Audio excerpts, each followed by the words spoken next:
Today's the day. I'm finally going to tackle that to-do list and stop procrastinating once and for all. Okay, all done. Man, don't you wish it was that easy? I wanted to tackle the day, but for one reason or another, I'm either too tired or too distracted, or if we're being honest, I just don't want to. I don't have motivation. What do I do? Motivation is kind of like finding a good person to date. It takes a few attempts to find, and some people never find it at all and instead give up altogether. Then you have the opposite side of the spectrum with your TEDTalk motivational speakers and entrepreneurs who seem to have it absolutely all together. Yet I can't even muster up the energy to fold the clean laundry that's been sitting in the dryer. Help me out here. Well, that's what this video is here to do. Here are 5 ways you can start increasing your motivation as soon as today to finally get to the other side. Number 1, try the 5-second rule. No, I'm not talking about picking up food after you've dropped it on the floor, although that is another solid 5-second rule that exists. The 5-second rule I'm talking about comes from a book by Mel Robbins dedicated to helping people do what they need to do, whether they're motivated or not. It's a pretty simple concept, and I can summarize the whole book in a couple of sentences. When you have to do something that you just don't feel like doing for whatever reason, either in your mind or out loud,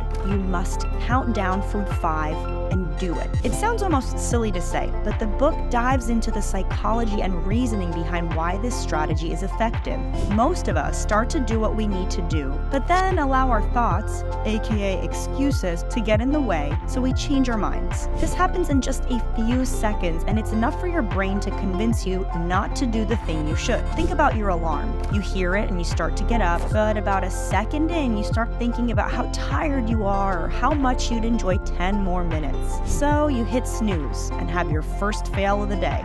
If you instead switch your brain to a countdown mode, you're not allowing yourself time to fall into the trap of tiredness or laziness. It's almost like putting yourself on autopilot mode. That alarm rings and you start the countdown in your head. No other thoughts allowed. 5, 4, 3, 2, 1. Alarm off, light on, feet on the ground. You start moving and there's no time for excuses to creep in. Once you start your activity, you're more likely to finish it too. 5, 4, 3, 2, 1, go. Number 2, start with a mini list. Another reason a lot of us tend to put off our to-do list is because they're so daunting. And the more we put them off, the longer they get, and the more it makes us want to put them off.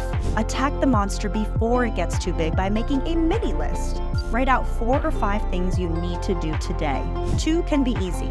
Another 1 or 2 should require average effort, and the last one should be relatively big or simply annoying. Maybe that one thing that isn't hard but that you hate doing and have been avoiding for weeks. Now, quickly finish and cross off the 2 smallest items. One could be something both easy and kind, like liking this video or subscribing to this channel to show your support. In any case, these smaller tasks shouldn't take too much time.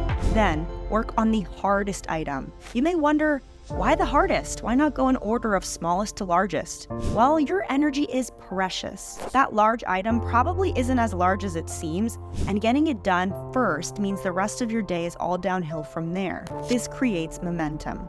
If you just complete those 3 things, hey, that's a start. The next day, shoot for 4. Keep working until you can successfully cross off 5 items a day for a whole week. Then amp up the list to 6 items. This will create the longevity and sustainability to keep you motivated and accomplishing tasks.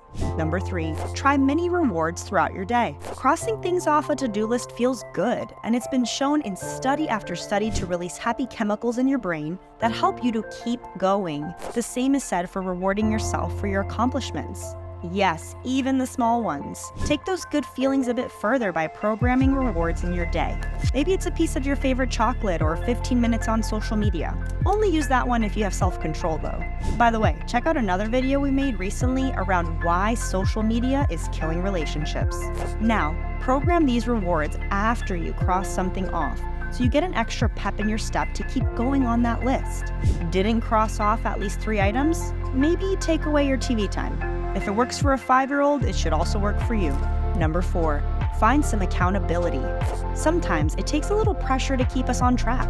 Since you're not trying to procrastinate, you may find that you're not as motivated to get things done quickly. In these cases, accountability takes center stage. Share your to-do list with someone you trust and ask them to keep you accountable. This means they should be checking in with you to make sure you're doing what you said you'd be doing. Knowing that someone else is counting on you can be a powerful motivator to help you stay focused. Not only that, but they should celebrate you when you succeed, which makes that success 10 times better in good company. Number 5, give yourself grace. We're all human, and we're bound to have off days now and again. Cut yourself some slack. Don't beat yourself up if you don't get everything done one day. Recognize that we all have moments of struggle, but also remember that tomorrow is a new day with fresh opportunities. Treat yourself with kindness. After all, you're doing the best you can, and that's something to be proud of. If you've made it this far, you already have more motivation than you give yourself credit for. Now get out there and start crossing off that list. I believe in you. As always, thanks for watching.